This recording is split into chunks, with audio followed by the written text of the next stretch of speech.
मेरे पिताजी गाईबंधा मुकाम गए थे, वहाँ से वो नारायणगंज जा रहे थे बाई ट्रेन में उनका खून कर दिया गया।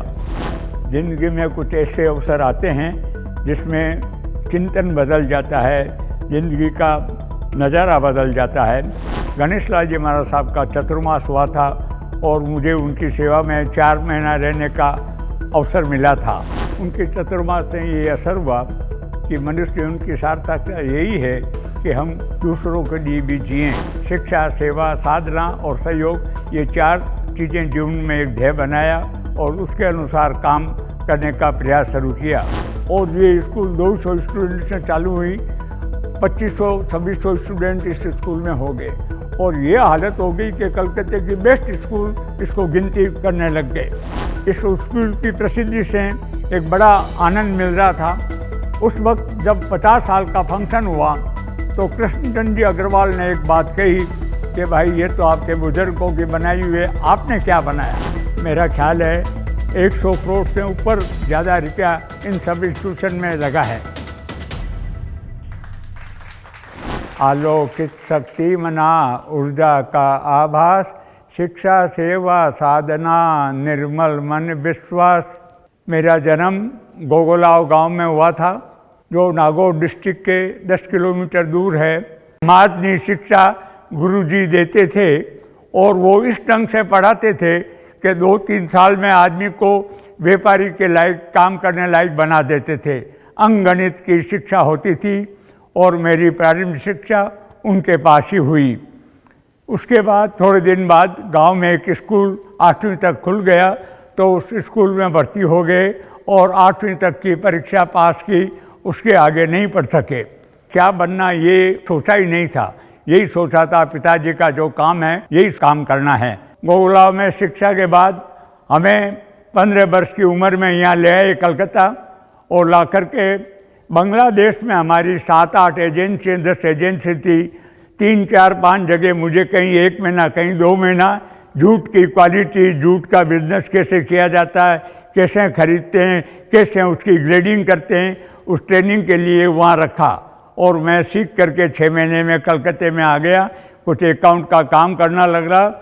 हमारे यहाँ फिल्म व्यवसाय का भी धंधा था तो मुझे 4 घंटा वहाँ जाते, 4 घंटा यहाँ मैं काम करता। उसी बीच मेरे पिताजी गाईबंधा मुकाम गए थे, वहाँ से वो नारायणगंज जा रहे थे बाई ट्रेन में उनका खून कर दिया गया। वो एक बड़ा भारी सदमा था, लेकिन सदमे से आखिर उभरे। बड़े भाई साहब के नेतृत्व में बिजनेस शुरू किया और अच्छे ढंग से सारा बिजनेस हुआ।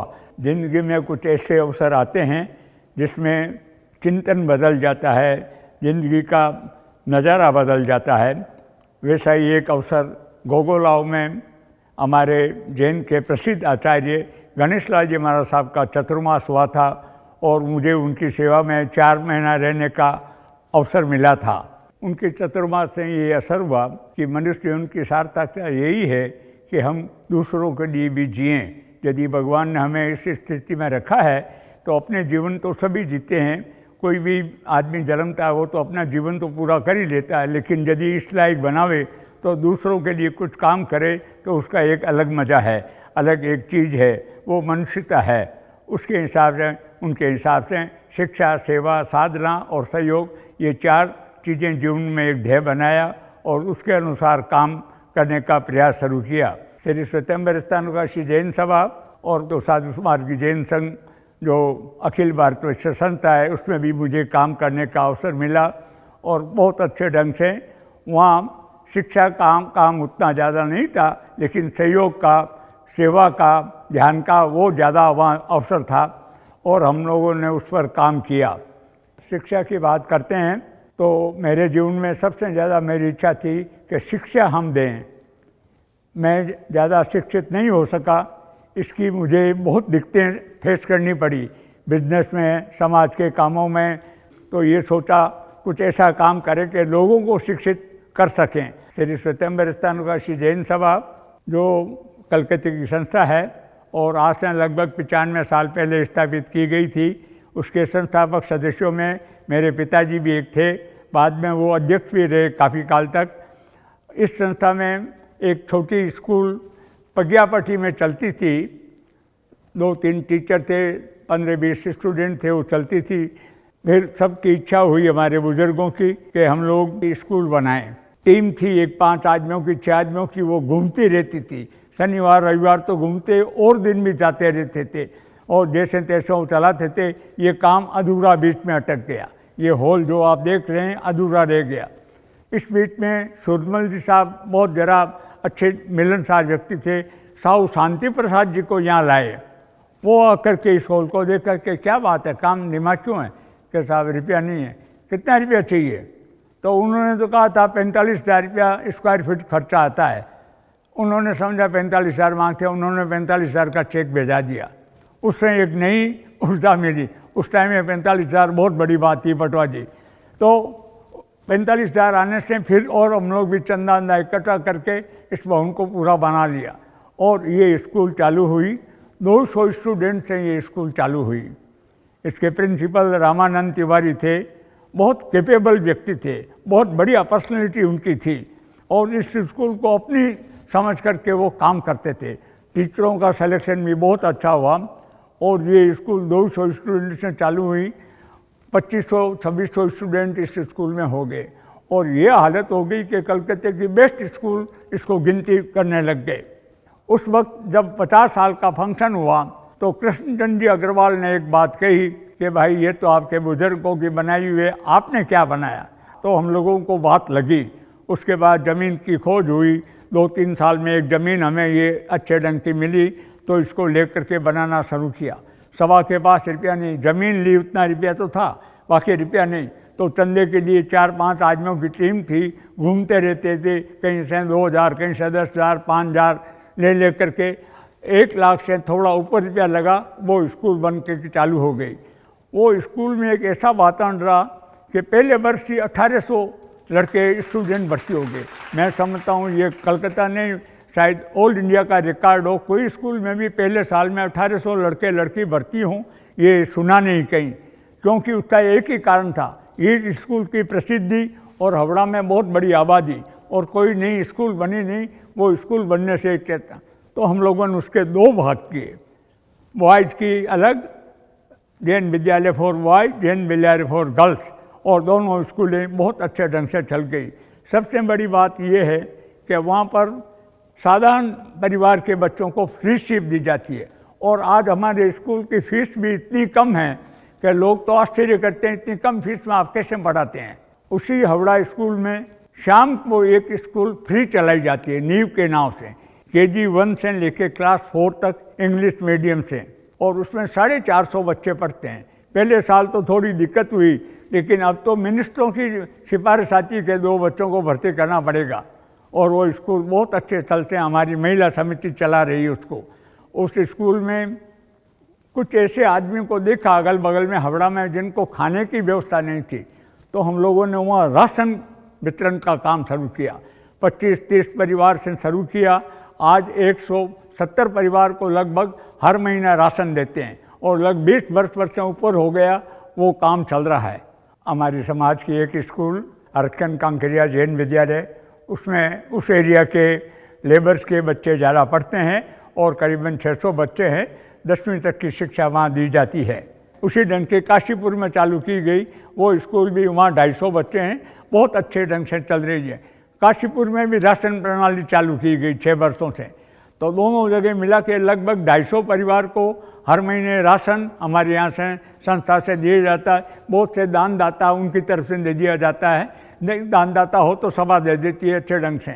उसी ढंग के 1500 लड़कों को हम लोग हर साल टेक्स्ट बुक देते हैं और गांव की विलेज की 75 स्कूलों के 20-20 लड़के लड़की आते हैं, उनको टेक्स्ट बुक देते हैं।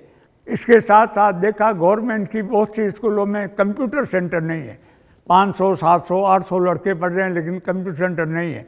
तो प्रतिवर्ष हमारी सभा 7-8 स्कूलों को 5 से लेकर के 10 कंप्यूटर देती है और उनका काम चलता है। फरवरी फर्स्ट वीक में ये काम होता है। इस ढंग से ये काम होता है। हमारे यहाँ से संस्था के यहाँ से काम करते हैं। कई स्कूलों में जब गांव में हम लोग जाना शुरू किया तो देखा कई स्कूलों में बाथरूम नहीं है, तो वहाँ बाथरूम बनाने का काम किया।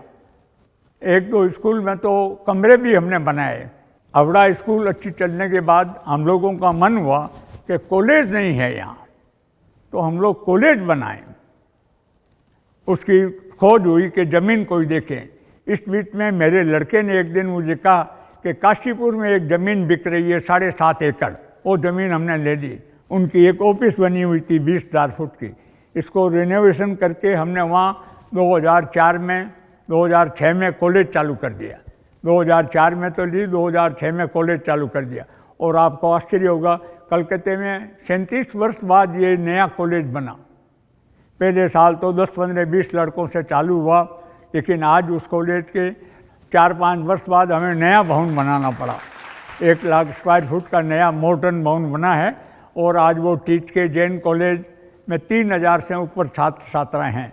इसकी सफलता के बाद हम लोगों ने सोचा बीएड कॉलेज हम लोग बनाएं।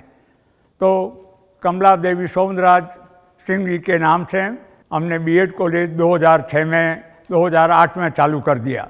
और उसमें आज 200 स्टूडेंट पढ़ रहे हैं। 100 स्टूडेंट ही ले सकते हैं साल में, 2 साल का कोर्स है, 200 स्टूडेंट पढ़ रहे हैं। और उस कॉलेज की गणना कलकत्ते की अच्छे कॉलेज में गणना होती है।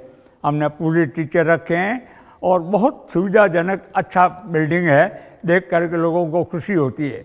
ये होने के बाद हम लोगों का तो कहाँ रुकने का था, डेंटल कॉलेज बनाना। सुंदरलाल जी दुगड़ के सहयोग से कुसुम देवी सुंदरलाल दुगड़ डेंटल कॉलेज की स्थापना 2016 में चालू कर दिया। और 100 स्टूडेंट हर साल लेते हैं, 4 साल का कोर्स है, 400 स्टूडेंट पढ़ते हैं। और थोड़े ही दिनों में उस कॉलेज की गिनती बंगाल के सबसे अच्छे कॉलेज में होने लग गई। हमारे नायकों की इच्छा थी कि एक मॉडर्न स्कूल बनाएं। हावड़ा स्कूल, इस स्कूल में स्कूलें तो अच्छी है, लेकिन ज़मीन तो है जितनी है, ज़मीन तो हम नहीं बढ़ा सकते। तो राजेरहाट में 1-2 एकड़ ज़मीन ली गई, 7 करोड़ रुपये में वो ज़मीन ली। और आज तो वो ज़मीन ही 50 करोड़ से ऊपर हो गई है। वहाँ पर एक मोस्ट मॉडर्न 1,75,000 फुट में बिल्डिंग बन रही है, फुल्ली एयर कंडीशन। और वो स्कूल मैं समझता हूँ कलकत्ते की तो सबसे अच्छी स्कूल है ही, लेकिन इंडिया की भी जो 2, 4, 10, 5 अच्छी स्कूलें हैं उसमें आप तुलना कर सकते हैं। और 2023 में अप्रैल में वो स्कूल चालू हो जाएगी। ये हमारी सारी यहाँ शिक्षा की योजना है। सबसे बड़ी बात हमारी यहाँ है कि स्टूडेंट को हम लोग बहुत रिजनेबल देखते हैं। कॉलेज में भी बहुत से स्टूडेंट फ्री शिप में पढ़ रहे हैं। जो भी असुविधा हो, हम लोगों की एक ही भावना रहती है कि कोई भी आदमी बिना पढ़े नहीं जाए, हमारे संपर्क में आए उनको हम पढ़ाते हैं। इस बीच में हम लोगों ने हायर एजुकेशन लोन चालू कर दिया। सुंदरलाल जी दुग्गड़ का एक बार अभिनंदन किया था, तो उन्होंने मुझे पूछा क्या करना चाहिए। मैंने कहा higher education loan without interest आप चालू कर दो। तो उन्होंने 1 करोड़ रुपया दिया, 50 लाख सभा ने मिलाया, 5 करोड़ से कुछ ऊपर हो गया। 12-13 वर्षों में 8.5 करोड़ रुपया हम लोगों ने छात्रों को, छात्राओं को ये दिया लोन विदाउट इंटरेस्ट। ये सारे जो इंस्टीट्यूशन बने हैं समाज के और दानदाताओं के सहयोग से बने हैं। मेरा ख्याल है 100 करोड़ से ऊपर ज़्यादा रुपया इन सब इंस्टीट्यूशन में लगा है। साधु मार्गी संघ में जब गणेश लाल जी महाराज साहब का स्वर्गवास हो गया तो एक चिंतन आया कि क्या चीज़ की जाए उनके यादगार में जिसमें सबको लाभ मिले। तो उदयपुर में एक छात्रावास बनाने की सोची। उदयपुर के आसपास कई ग्राम हैं, वहाँ 10वीं 12वीं तक तो स्कूल है, लेकिन उच्च शिक्षा की व्यवस्था उस टाइम में नहीं थी। उदयपुर में अच्छे अच्छे कॉलेज थे और थे। तो ये सोच करके एक छात्रावास बनाने का तय किया। और एक ज़मीन 9 बीघा ज़मीन पुरानी रेलवे स्टेशन के सामने परचेज कर ली और छात्रावास बनाने का जिम्मा आया। तो उसका संयोजक मुझे बनाया गया।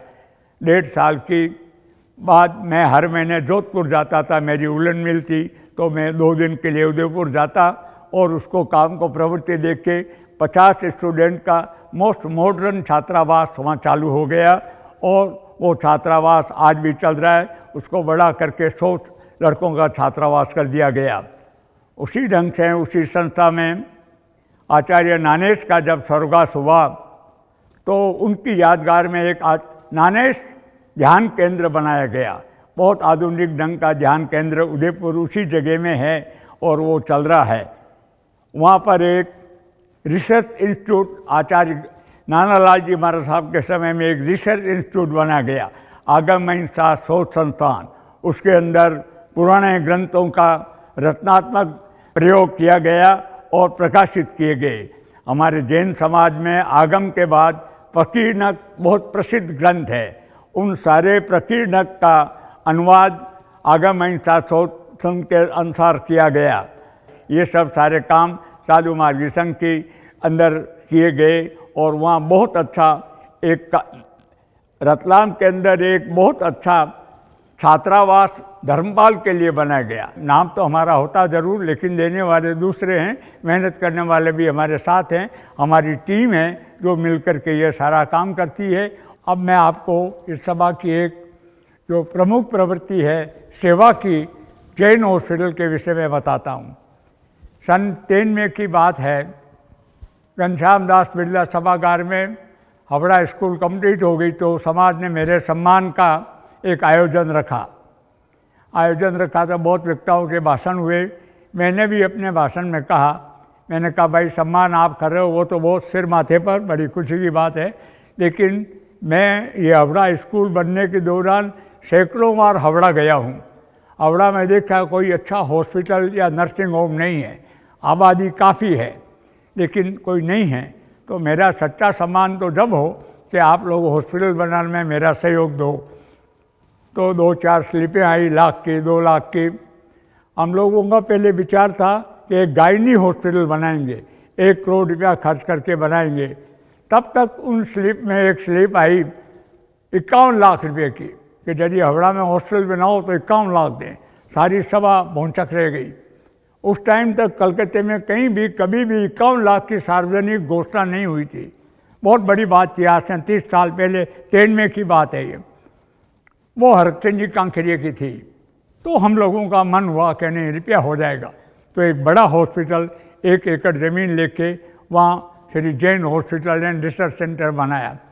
वो हॉस्पिटल 200 कितने बेड का था और सारे डिपार्टमेंट थे, अच्छे ढंग से चल रहा था। बीच में कुछ लेबर की, स्टाफ की, यहाँ जानते हैं बंगाल में ये तो बड़ा एक कड़ा काम है, गड़बड़ से हॉस्पिटल थोड़ा डिस्टर्ब हो गया।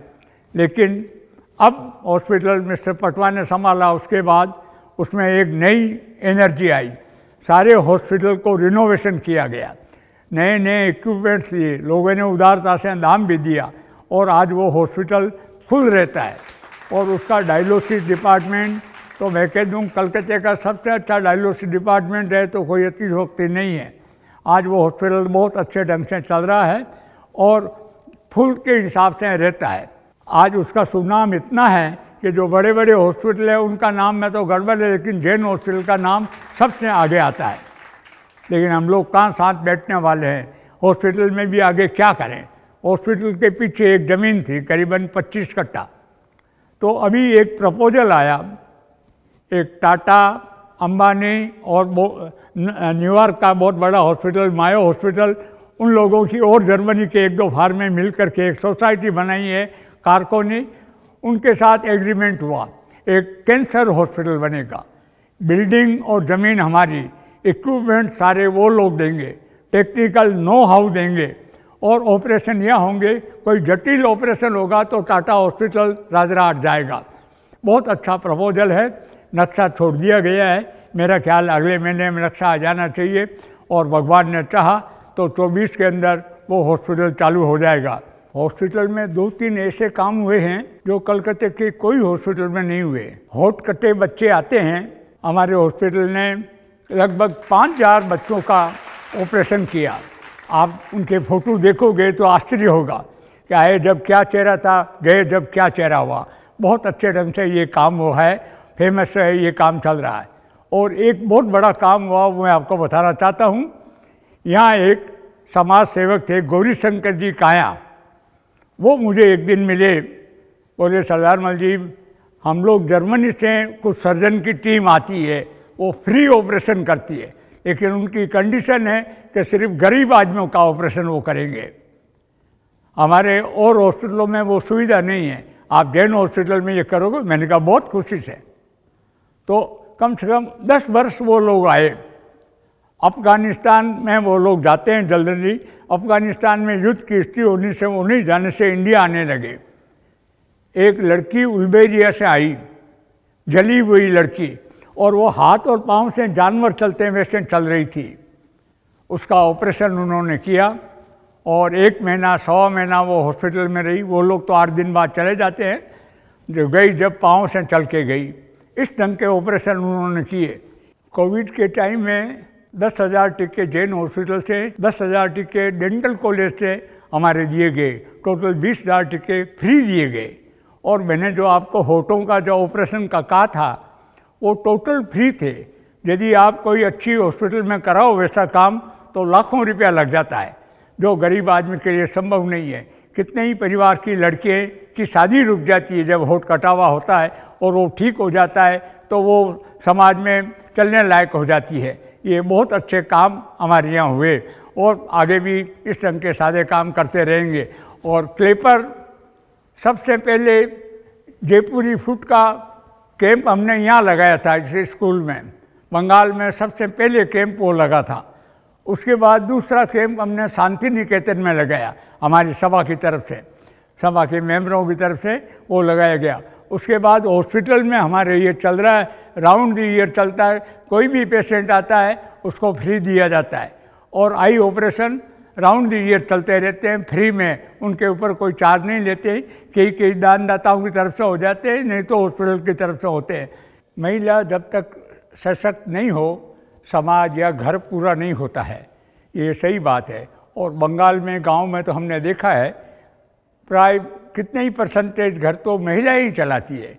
आदमी कमाते हैं, दारू पी के बैठे रहते हैं, महिलाएं काम करती है। हमारा भी अनुभव यही है कि उन महिलाओं को जो परिस्थिति हो जाती है, सिलाई सीख जाती है, उनको सिलाई मशीन दे के आगे बढ़ाना, और जो कुछ उद्योग छोटा छोटा कर सकती है उनको कुछ लोन दे करके बिना इंटरेस्ट उनको उद्योग कराना। प्रधानमंत्री नरेंद्र मोदी का स्वच्छ भारत अभियान के अंतर्गत उन्होंने तो 10 करोड़ शौचालय बना के दिए हैं, लेकिन हम लोग भी जितना अपने से हो सके करीबन 60 शौचालय गांव में बना करके दिए हैं। हमारी सभा के द्वारा सैकड़ों परिवारों को राशन दिया जाता है, क्योंकि आज इतनी ऐसा उसमें ज़्यादातर बहनें हैं, उनका देखते हैं कई लकवा बना हुआ है, कोई असुविधा में है, तो उनको राशन देने से बहुत खुशी उनको होती है। यदि साधना की बात करें तो साधु मार्गी संघ में नानालाल जी महाराज साहब आचार्य बने तो इंदौर की तरफ पधार रहे थे, तो रास्ते में कुछ व्यक्ति उनके पास आए और उनको बोले, आचार्य श्री हमारे साथ भेदभाव का व्यवहार किया जाता है तो हमारे लिए बड़ी समस्या है, बोलिए आप क्या करें। तो आचार्य श्री ने कहा ऐसी कोई बात नहीं है, यदि तुम लोग मांस मदिरा का त्याग करो तो फिर कोई दिक्कत नहीं होगी तुमको। उन लोगों ने कहा हम लोग तैयार हैं। 4 दिन बाद ही एक हमारे बगल के गांव में वहाँ पर हमारी सम्मेलन हो रहा है, करीबन 3,000 व्यक्ति धर्म भलाई जाति के वहाँ इकट्ठे होंगे और सारे प्रमुख व्यक्ति हमारे होंगे, आप वहाँ पधारिए। तो आचार्य श्री वहाँ पधारे और अपना व्याख्यान दिया। उसके बाद चेंज आया उनमें, उन्होंने उसी वक्त त्याग करके धर्मपाल जैन बन गए वो। उसके बाद 50,000 से 1 लाख आदमी में चेंज आया है। संघ के सामने भी एक बहुत बड़ा रचनात्मक काम आया, तो हम लोगों ने गांव में पद यात्राएँ की है और 7-7 दिन 8-8 दिन की पद यात्रा की है। एक टाइम खाना खाते थे, दोपहर में साधना करते थे, ध्यान भी करते थे। और उसी लक्ष्य में हमारी स्कूल में लड़कों को ध्यान का सिखाया जाता है। इस स्कूल में भी, हावड़ा स्कूल में बहुत अच्छा ध्यान का उनको सिखाया जाता है ताकि उनका जीवन शांतिमय बने। बीकानेर से समनोपासिक पत्रिका निकलती है, उसके अंदर भी हम लोगों के जीवन में साधना आगे बढ़े ऐसा प्रयास करते रहते हैं। और पिछले 5 साल से कलकत्ते में भी हम एक प्रज्ञापत करके पेपर निकालते थे। हर 3 महीने में वो पेपर निकलता था, उसमें भी बहुत अच्छी अच्छी बातें करके लोग साधना में सहायक हो ऐसा हम प्रयास करते थे। मेरा सौभाग्य है कि 4 आचार्यों के परंपरा को मैंने देखी है और देख रहा हूँ। और हमारे यहाँ कलकत्ता में ही आचार्य रामलाल जी महाराज साहब का चतुर्मास हुआ था, और भी हमारे जो मेंबर सदस्य हैं वो साधना में जाते रहते हैं। उसी का फल है कि इस संस्था में आज तक कोई झगड़ा नहीं हुआ। ये साधना का ही कारण है, उन महापुरुषों का कारण है कि आज यहाँ का वातावरण ऐसा निर्मल बना हुआ है। यदि सहयोग की बात करें तो हम लोगों ने 34 साल पहले एक विचार मंच की स्थापना की। हमारे समाज में एक बहुत बड़े कवि हुए थे कन्हैयालाल जी सेठिया, उनकी प्रेरणा थी कि ऐसी संस्था एक बने, और उसको 35 वर्षों में, पिछले 34 वर्षों में हम लोग गुणीजनों का सम्मान करते हैं। अच्छे संगीतज्ञ हो, अच्छे राजनीतिज्ञ हो, अच्छे कवि हो, अच्छे लेखक हो, अच्छे समाज सेवक हो, सभी तरह के 20 पुरस्कार दिए जाते हैं। हर साल 10 पुरस्कार हम लोग देते हैं। हम लोगों का सौभाग्य है कि उसमें केसरीनाथ जी त्रिपाठी, तथागत राय, हृदय नारायण गुप्त दीक्षित और कन्हैयालाल मिश्र प्रभाकर, बाल कवि बैरागी, ऐसे महान पुरुषों को भी सम्मानित करने का हमें अवसर मिला है। और इस हमारे फंक्शन में सरलाल जी बिरला कई बार आई हैं, लेडी रानू मुखर्जी आई हैं, और इसमें बहुत बहुत अच्छे आदमी आकर के हमारे यहाँ हर साल होता है। इसमें लोगों में एक जागृति आती है। हमने ऋषभचंद्र जैन का भी सम्मान किया। हमारे जैन समाज के यहाँ जो भी प्रमुख व्यक्ति हुए उनके नाम से पुरस्कार दिए जाते हैं, और हम लोगों ने उसमें कभी कोई पक्षपात नहीं किया, सबके नाम से ये पुरस्कार दिया जाता है। ये एक बहुत बड़ी बात है। आज केसरीनाथ जी त्रिपाठी ने जब गवर्नर थे, एक फंक्शन में हमारे आए, तो उन्होंने तो कहा इंडिया में शायद कोई ऐसी संस्था नहीं जो इतने गुणीजनों का सम्मान करती है। आज हम लोग 1,51,000 के पुरस्कार देते हैं। टीम का कैप्टन होने के नाते मेरा नाम जरूर होता है, लेकिन सारी टीम इसके साथ है। इसमें कितने ही कार्यकर्ता, दानदाता, हमें सलाह मशविरा देने वाले सभी लोग इसके साथ भागी हैं। मेरे जीवन के अनुभव के आधार पर आपको कह सकता हूँ कि यदि इंसान ठान ले तो कोई भी काम असंभव नहीं है। आपने देखा है 20-20 किलोमीटर पहाड़ को तोड़ के रास्ते बना देते हैं। हमारे यहाँ भी ऐसा ही था। कोई सोच ही नहीं सकता था कि इतना बड़ा हॉस्पिटल हम बनाएंगे, लेकिन जब लगे रहे, दोस्त साथ में रहे, समाज साथ में रहा, तो लोगों का सहयोग मिलता रहा। कुछ ऐसे आदमियों का सहयोग मिला जिनका सोच ही नहीं सकते, उनका सहयोग मिला। लगे रहिए कार्य करते वक्त। सब कोई सोचे कि इजीली हो जाता है, तो नहीं होता है। कई दिक्कतें आती है, उनको फेस करना पड़ता है और उनके साथ लगे रहना पड़ता है। जब आदमी दिल से लगा रहे तो काम हो जाता है। हमने कई बार देखा कार्य करते हैं, रुपया नहीं है। कोई ऐसे आदमियों के पास गए जिनका सोच ही नहीं सकते, उन्होंने हमें सहयोग दिया। दिल से लग जाइए, दिल से यदि लगे रहेंगे तो आपका काम पूरा होगा। यदि तन और मन से आप लगे रहेंगे तो धन भी मिल जाता है। धन भी आसानी से नहीं मिलता है। धन देने वाले को जब विश्वास हो जाता है कि ये मैं अच्छी जगह दे रहा हूँ, ठीक जगह काम लगेगा, तो वो दे देते हैं। ज़िंदगी में ऐसा कई जगह देखा है जहाँ लोग बोले 1 पैसा आपको नहीं मिलेगा, वहाँ 5 लाख 10 लाख रुपये मिल गए। वो इसीलिए कि वो जानते हैं कि ये निष्ठावान कार्यकर्ता है। इसलिए मेरी कार्यकर्ताओं को ये निवेदन है कि निष्ठा और लगन से काम करें। पूरी ईमानदारी और लगन और निष्ठा से काम करेंगे तो सफलता आपके कदम छुएगी, इसमें कोई नहीं। और चलते रहिए, साथ में कार्यकर्ता होते रहेंगे, कारवां बढ़ता रहा, आगे लोग मिलते रहेंगे आपके साथ। आगे लगे रहिए, चलते रहिए। चलना ही जीवन है, ठहरना मृत्यु है, इसलिए चलते रहिए। अब थोड़ी सी उम्र रही है, उसमें भी इच्छा यही है कि जब तक जिए काम करते रहें, समाज की सेवा करते रहें, देश की सेवा करते रहें। इन्हीं मंगल भावनाओं के साथ नमस्कार।